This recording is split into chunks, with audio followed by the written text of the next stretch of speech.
It's a difficult issue because if you're a parent with a special needs student and you feel that that student is not being adequately served in your public school, of course you would want to have some kind of opportunity to make that into a better situation, right? But at the same time, some of the folks in these different counties who work with special needs students, they really worry that the folks who are going to be able to take advantage of a $9,000 voucher and leave the public school system are more likely going to be those who have milder disabilities, and therefore the cost of services is less. So who's left behind in the public schools?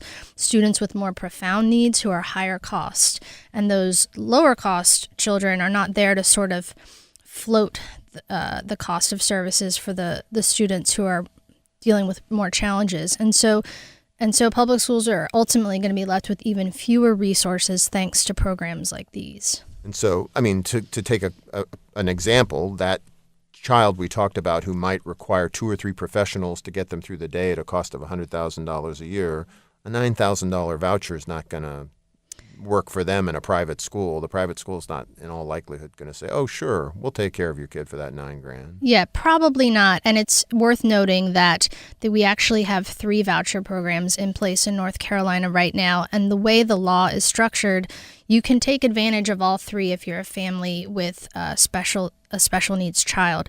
Even so, you're getting to $21,000, which is significant. But again, if your child is in need of $100,000 or more annually in services, that's not going to get you there. So obviously what needs to happen is we need to find the resources. We need to improve our public schools so that people aren't in a position where they feel a need to be taking a voucher. And indeed, we need to do it because it would be the right thing. Is there any hope that we're getting there, or anything on the horizon that might give us cause for optimism? Well, as you know, the General Assembly is taking a look right now at how we fund our public schools through this legislative task force on school finance reform.